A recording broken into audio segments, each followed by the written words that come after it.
Bonjour, Christian. Quoi. C'est la 3e édition de l'expédition Premières Nations. On a l'excitation de les gens qui commencent à préparer le départ. Comment vous vous sentez en ce moment? Bien, je me sens un peu fébrile, nerveux aussi, mais je suis content que Dame Nature, ça s'est placé. Hier, on a rencontré de la pluie hier soir.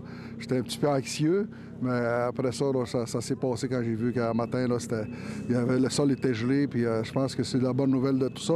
C'est que tout le monde est en forme, les participants sont en forme. Hier, on a eu une belle discussion. On a déjà fait notre briefing de sécurité hier.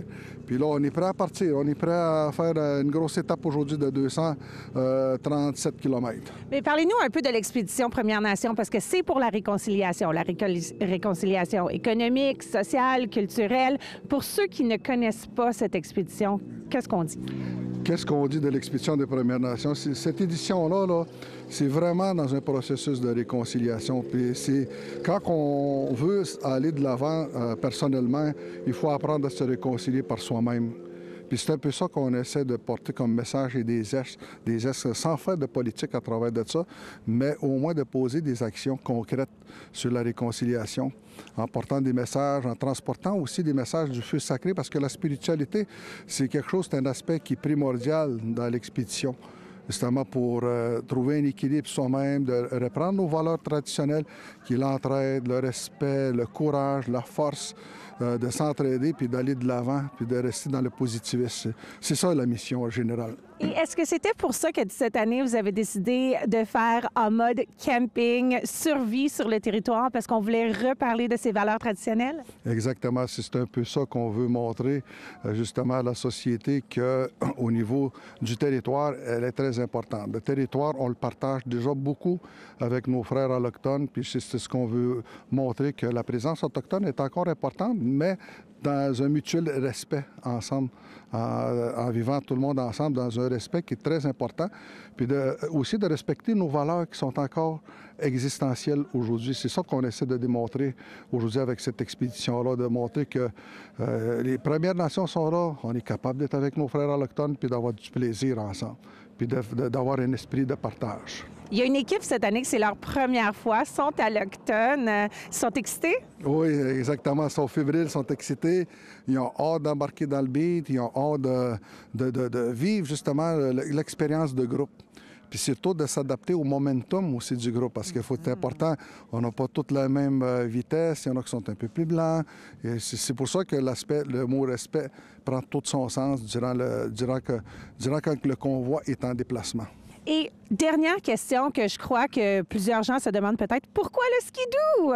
Bien, la motoneige, pourquoi? Parce que, premièrement, la motoneige, ça rejoint beaucoup toute la sphère dans la société. On est capable de rejoindre tout le monde, le réseautage est plus élevé, puis en même temps, pour moi, c'est un de mes sports préférés, parce que quand je pars en motoneige, pour moi, c'est une thérapie. Puis je pense que le monde le savent, ceux qui participent à l'expédition, on se parle beaucoup à l'intérieur de soi-même. Puis quand on arrive à une étape, quand on a trouvé ça difficile, puis qu'on voit qu'on s'est tenu solidairement, c'est là que l'expédition, puis la motoneige prend tout son sens aussi, que c'est pas juste un outil pour aller se balader, mais c'est un outil aussi qui, à quelque part, aussi curatif. Puis qu'est-ce qu'on fait si notre outil tombe en panne pendant l'expédition? On s'entraide. On s'entraide. On a des traîneaux, on a tout ce qu'il faut pour les traîner. On va tout faire en sorte pour que notre copain, notre frère revienne dans la meute, comme on dit, là. Donc, 1000 km au total. Ça se finit demain, samedi, le 1er mars, à La Tuque. On revient ici. C'est un cercle complet. On se prépare pour le départ? Exactement. On se prépare pour le départ. Puis pour la fin, on a prolongé d'une journée due à la situation météorologique, parce qu'on a changé le plan, le tracé. Pourquoi? Parce qu'on a eu tellement de neige d'un coup sec. Puis ça, qu'est-ce que ça fait? Ça fait un effet, ça fait augmenter la slush dans les plans d'eau. Puis nous autres, en mode hors-piste, les plans d'eau, ce sont nos raccourcis. Puis là, on a prolongé justement l'itinéraire de 195 km de plus, qui donne qu'on a extensionné d'une journée de plus, qu'on va faire un dodo à Wemotaci samedi. Donc, presque 1200 km. On finit le tout dimanche. Je vous souhaite bonne chance. On va vous laisser faire le départ. Miigwech, Matashi. Quoi? Tout est sous contrôle avec l'expédition des Premières Nations 2025.